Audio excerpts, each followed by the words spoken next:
Welcome into Stone Cold Stros. I'm Brandon Strange alongside Charlie Palillo and Josh Jordan. You can follow them on X at Palillo and at Josh Jordan 975. And in between episodes here, you can read their blogs covering the Astros, Texans, and or Rockets over on sportsmap.com. On today's episode, Houston's charmed existence manufacturing wins in spite of a depleted roster has screeched to a dead stop as the A's mercilessly brained the Stros over the 4-game set. 18 players in the IL, 18 consecutive games allowing their opponent to score first, less than a week to the deadline, with players still dropping like flies. Josh is officially banned from speculating on a possible glut of pitching. Hey, Billy Wagner, Hall of Famer, how's your shoulder feel? But before all that, if you're new to the show, this is the part where we shamelessly pander for engagement. Hit like on the video right now. Don't wait. If you're new, that means you probably haven't yet subscribed to the channel, and you can do that right now by mashing the subscribe button. And then since you've done that, might as well click the bell for notifications so you know when new content drops. Why is that important? Glad you asked. Well, quick programming note, we'll be live this Thursday following the trade deadline to react to whatever happens or doesn't. Charlie, Josh, welcome in. Boy, that show just got a lot more interesting. It's not been a great run for most of MLB's top teams, but that does include the Astros. I probably don't need to spend too much time setting this up because if you're watching this, you know the deal. The A's came to town and just dumped gallons of cold water all over any sort of momentum the Astros had.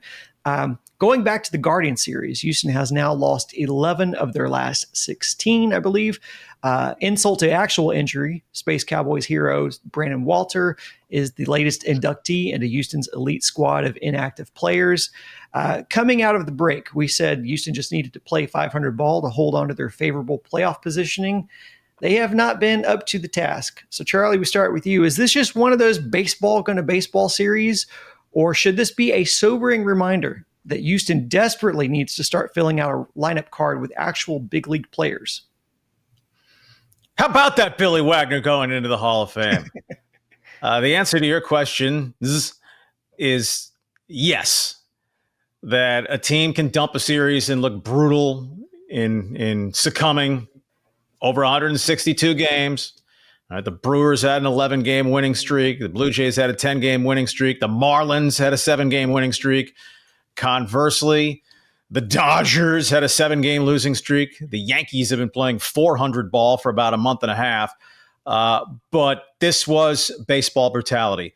Silver lining, if you're willing to grasp hard enough and far enough, the Astros' record in one-run games remains scintillating because they couldn't even stay close with Oakland. And Nick Kurtz just hit another one. It's awful. They're running out of pitching, and they're playing lineups that might struggle to win the Pacific Coast League. Props to Taylor Trammell for wildly overperforming to this point, but the clock is ticking on that, and there's just too many plate appearances for the Cooper Hummels and Zach Shorts of the world. Yainer Diaz remains a real problem when he's in there. Victor Caratini has been outstanding for Victor Caratini, but if he's batting third in your lineup, it speaks to the overall mess, just as when Christian Walker is in the cleanup spot. They're not hemorrhaging yet. They're bleeding pretty good, coupled with the fact that here come the Texas Rangers, who aren't even really hitting yet, but their pitching showing no signs of tailing off. They're within 4 of the Astros starting the week. Fortunately, the Seattle Mariners continue to jerk around, losing a series to the Angels, but they're within 4 games of the Astros.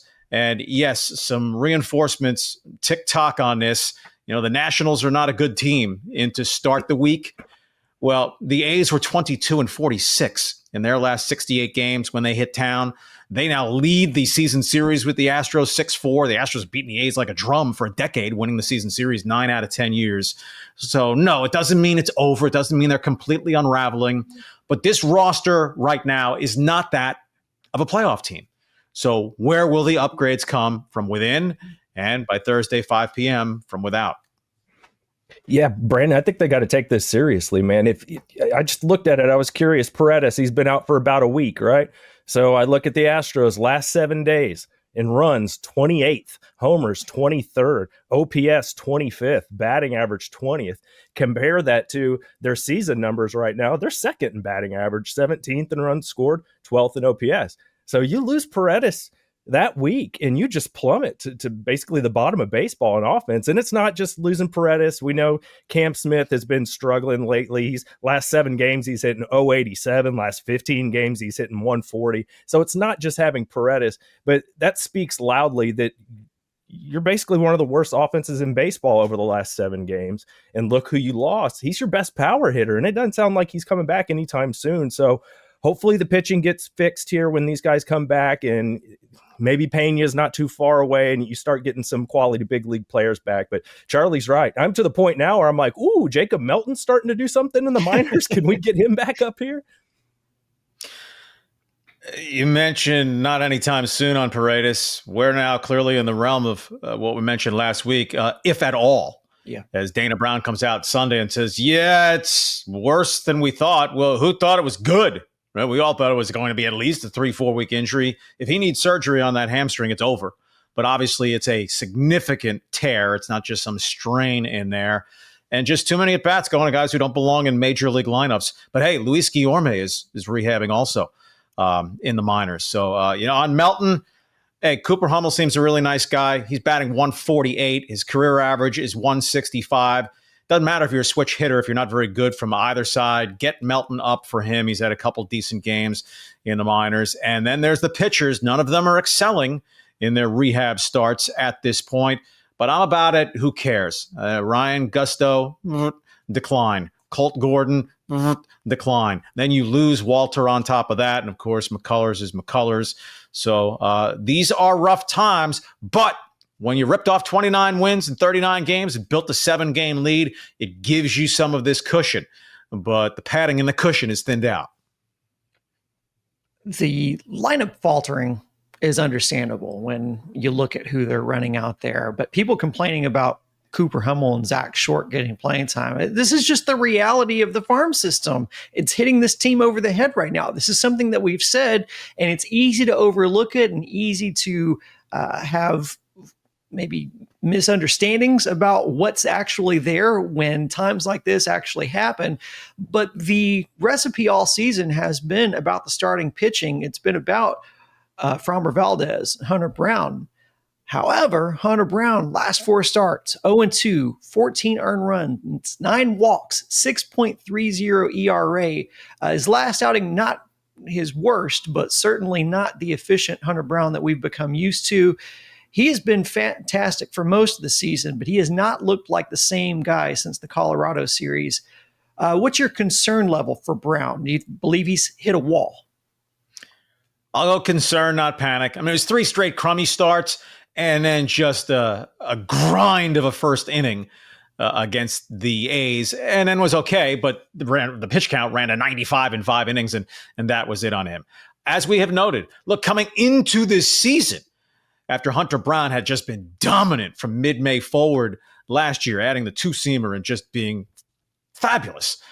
Well, he still blew through his prior professional innings high after having done that the year before. And he's on pace to do that again, whether that is a wall that he can't scale or needs that second wind to kick in.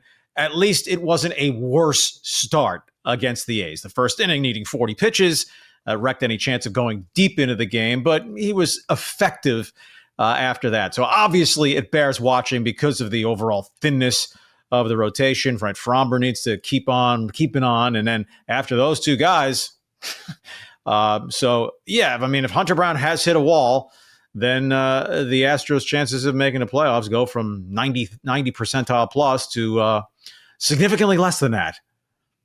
Yeah, if Hunter Brown wasn't very good in his last start, I'd be more concerned. But he only gave up the 1 run, 5 strikeouts, couple walks.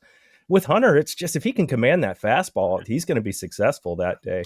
And even back to that Colorado game, the numbers weren't ugly, but remember, he said that he couldn't really get his curveball to do what he wanted up there in Colorado. So he had to kind of go to some different things and just kind of push through that start. So yeah, it's been a while now. It's been a little rocky for him, but fortunately he's so good that kind of a below average start from him doesn't kill you. You still usually have a great chance to win the ball game. So hopefully just a little bit of time, I think he'll be all right. I mean, at this point, there's nothing you can do about it. You are dependent on Hunter Brown. So you just got to be smart with him, listen to him. If he's feeling okay, you keep sending him out there. Speaking of walls, Cam Smith, by my count, 5 hits over his last 51 at bats. He's hitting 258 and 714 on his OPS, and yet that's still 22 points higher in average and 37 higher in OPS than Christian Walker, who went 2 for 11 against the A's. But it seems unfair to call out Walker, considering there just wasn't a lot of production to speak of from anyone. Especially considering, I guess the only point of contention here is how much disproportionately he is paid on everyone in that lineup relative, not named Jose Altuve, who hasn't also really set the world on fire recently either. But getting back to Smith, Chandler Rome had that story recently about the Astros coaching staff telling Smith that he needed to slow down with the practice, show up later to the ballpark, just pace himself.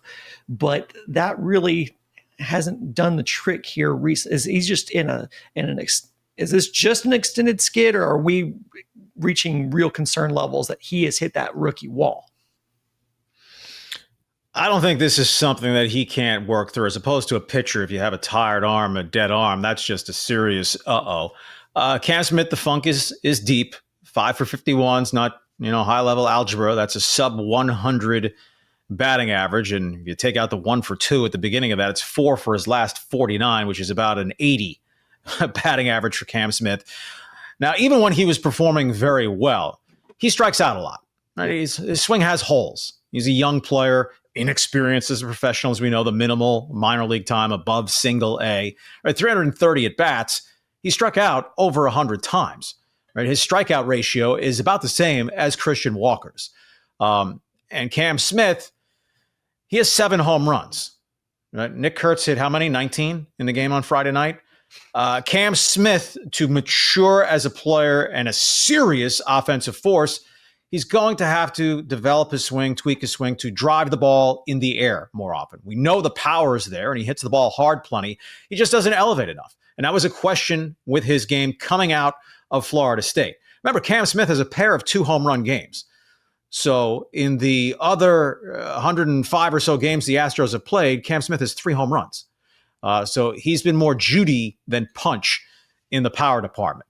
He's throwing 4 for 49. It sinks the batting average down sub 260 and the OPS down nearing 700. I mean, he got it over 800 when he had the hot stretch and went off on the couple of games in mid-June. So there's going to be ebb and flow, some struggles of a younger hitter. I would not at all be worried. Was he a flash in a pan? And the guy was supposed to do the big return in the Kyle Tucker trade is going to be a flop. Nah, I'm not fazed about that at all. But for the 2025 Astros, remember, it's in the midst of the throes of that Espada tried him in the leadoff spot because they're out of players who belong in a major league lineup, at least to get to 9 of them.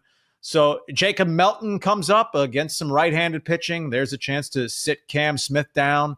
That he's in the lineup nearly every day. You'd like to give him rest, but not to play Cooper Hummel. No. I'm going to push back on the lineup thing. I mean, he's got so much to focus on, learning a new position, joining the big leagues, getting traded to a new team, getting used to big league pitching on the fly. At least give him some stability so you know where you're going to hit him. Just stick him in the 4 spot every day and just leave him there, or stick him second, whatever. I just don't like him as a leadoff hitter personally, but if that's what Espada wants to do, that's fine. I think he needs a little bit of stability there. And remember the big deal Alex Bregman made when Espada reportedly texted him that he was moving him down in the lineup a year or 2 ago. And Bregman, there was like a rumor that he told, maybe Scott Boras that the communication wasn't handled well in his opinion, that kind of thing. So moving guys in the order can be a big deal to some players. Maybe just make that one less thing that Cam Smith doesn't have to worry about. Just like, okay, I'm going to hit 4th every day, or I'm going to hit 5th every day, whatever it is, because you can keep running out of players, but that doesn't mean you have to necessarily keep moving Cam around. I would just kind of stick him there. He's really the best clutch hitter with guys on base. At least he was until this slump. So yeah, I like him in the middle of the order. And yeah, you're going to have to, do some patchwork until these guys get healthy. I think once you get Pena back, then the batting order kind of starts to reset and look more normal. If you can get Pena in that leadoff spot and then get, Altuve, everything lines up a little better. I think that'll be big when Jeremy comes back. It seems like coaches are just way more, or I should say managers are way more liberal with moving young guys around in the lineup more than they are the vets. Yeah. We saw that with Jeremy Pena when Dusty was here. Just every different day, different point in the lineup. Charlie, we joked when we logged off last episode, when we finished and we were done, I said, I'll see you next week. We'll see how many more people hit the IL before then. It turned out it was Brandon Walters' turn with the elbow inflammation. And the more we hear about Isaac Paredes, as you said, the more it sounds like he just may be done for the year with that hammy. Fingers crossed that it's not that, but it's hard not to read that into the tone of these updates. Obviously, the good news is Jordan and Pena continue to slowly ramp back up swinging. Luis Garcia, JP France are chipping away at their potential returns. Both Spencer Arrighetti and Christian Javier have at least one more rehab start each, and then we'll see what's next for them. So that's good. Considering Houston's recipe, as we mentioned, all season has been pitching with just enough offense, does the potential cavalry returning give you guys hope that Houston's just a matter of days, maybe, from course correcting the current tailspin? And throwing the off day coming Thursday after a stretch of 13 games in 13 days builds in an extra day of rest for a guy like Fromber as you try to fill out a 5-man rotation. I don't know how stretched out any of these guys are going to be, so maybe you call up 2 of them and you hope that Arrighetti and Javier as one starting pitcher can get you through 6 innings. You really need 9 relievers. I mean, the Nick Hernandez, Luis Contreras, hey, remember Logan Van Wy early this season? Those guys who get shuttled up and down. Caleb Ort, other than as a mop-up type guy, he's a little bit of an appendix in their bullpen, vestigial organ of no real purpose, the way he's pitched this season.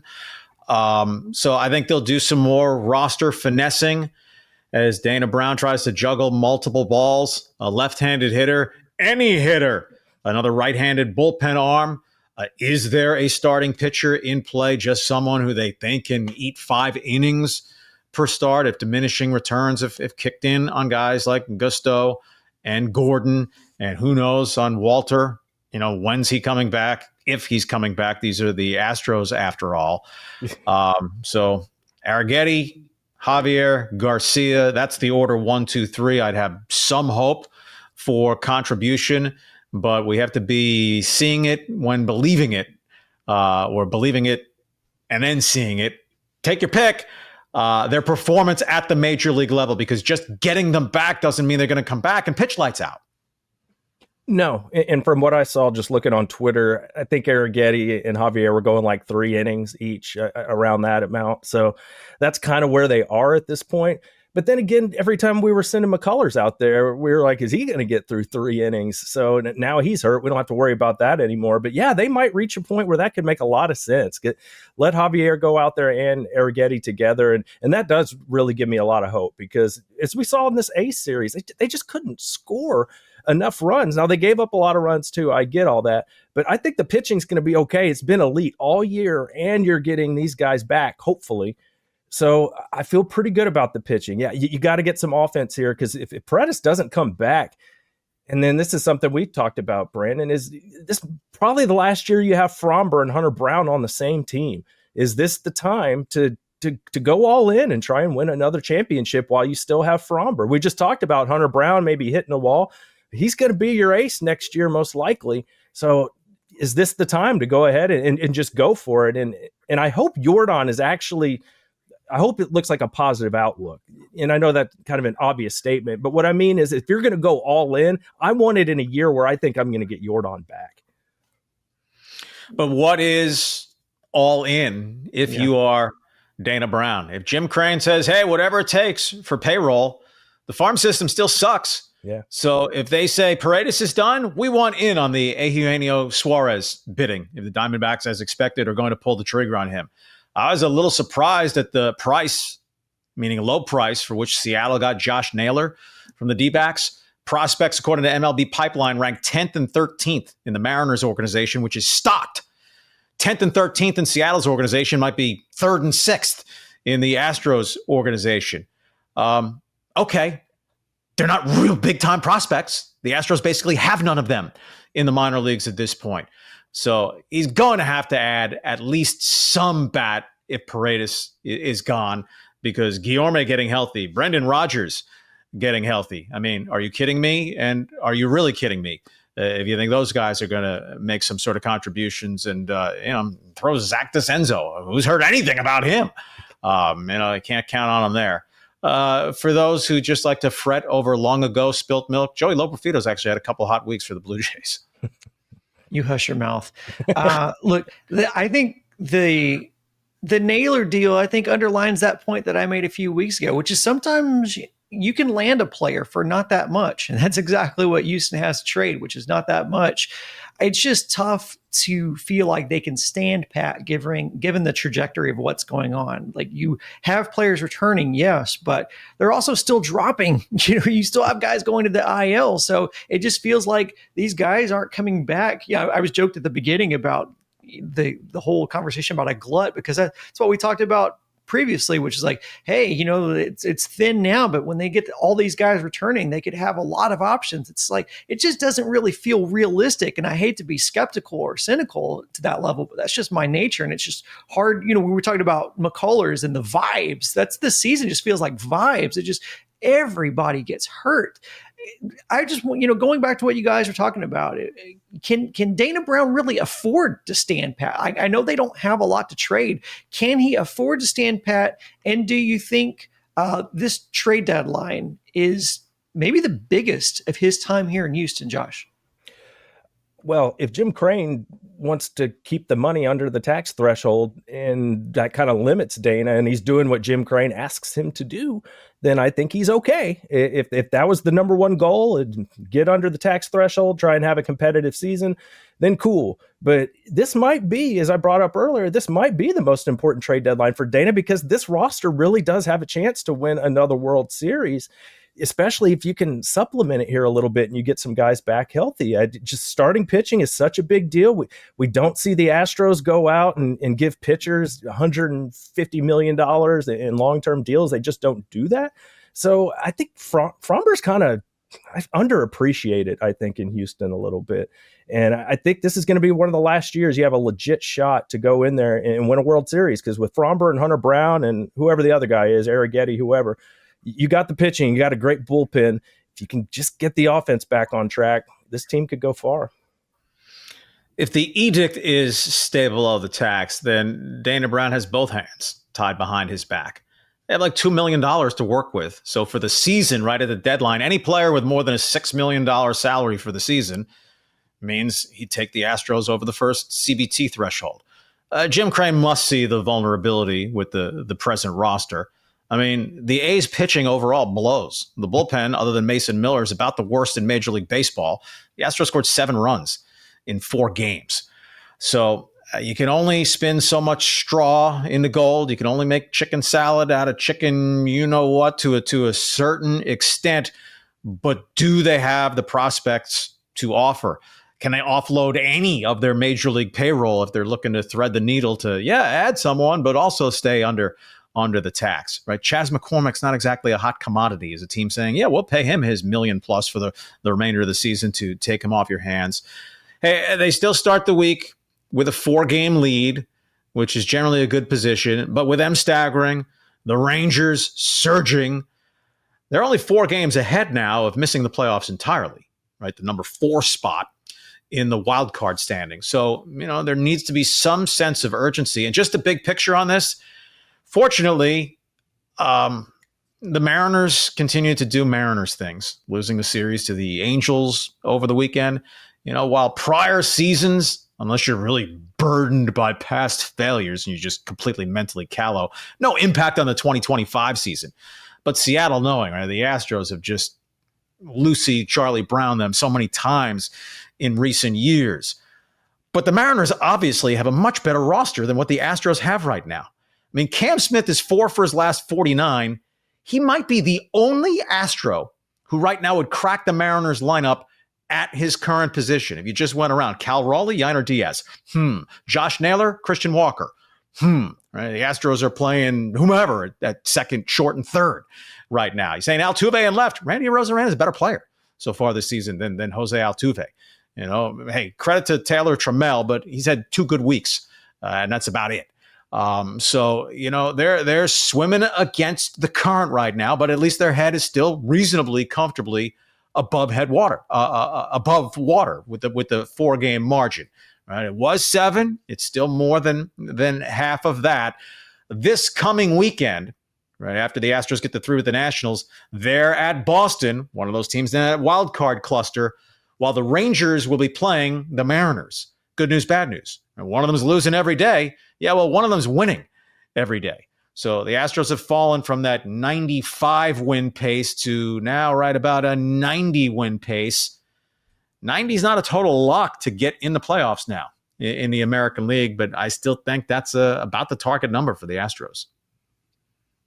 Look, it's a testament to this team's grit to be where they're at, regardless of the injuries and things.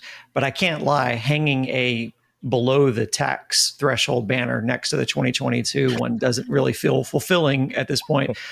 Real quick though, before we're out, do you think Bryce Matthews untouchable? Close, but not absolutely. I mean, Dana Brown's first round draft pick running the Astros, so there's some affinity there. But no one thinks he's what Bobby Wood Jr. was coming up to the Royals, or Gunnar Henderson coming up to the Orioles. So he shouldn't be untouchable, right? If you're the tallest man in the land of little people, it doesn't mean you're tall. And as we've seen with Bryce Matthews, yeah, hey, he won those 2 games against the Diamondbacks. Everything else has basically been a strikeout. And he's also showed some of the inconsistency in the field. That's a question. But I don't think you're trading Bryce Matthews for a rental. It would have to be for a pitcher you're thinking post Fromber is going to be part of your rotation for a little bit, or an outfielder who you're thinking is going to be in your mix beyond just 2025. I'd be surprised if he's moved, but yeah, I don't think he's untouchable. If the trade package made sense, I think Dana would do it. I do find it funny that Dana was talking about how, yeah, there's a chance they could trade somebody off the current big league roster. And I'm like, of course. Who do they have that's somewhat ready to play baseball that's not already on the big league roster right now? I mean, like the bidding for Shea Whitcomb begin. Yeah, exactly. So who knows what they do? We didn't even talk about Jake Myers. Who knows when he's coming back? But I think a move is coming for sure. I don't think it'll be Bryce Matthews, but boy, I mean, the timing would be kind of nice after he hits those home runs. And, GMs might be looking at him like, oh wow, there's a lot of pop. Maybe we could sell high on him, but I don't see that happening. Just a quick message. If you're interested in advertising your service or product on this show, contact our friends on the sales team by visiting houston.sportsmap.com/advertise. The link is also in our description. And one last reminder, if you're watching on YouTube, be sure to click like on the video. And if you listen on podcasts on apps like Apple or Spotify, please give us a 5-star rating while you're here. As we said in the open, next scheduled episode drops on Thursday live following the trade deadline conclusion. So we'll be reacting to whatever happens there. Make sure you subscribe to the channel with those notifications on. For Charlie and Josh, I'm Brandon saying so long. Thanks for listening. And as always, go Stros.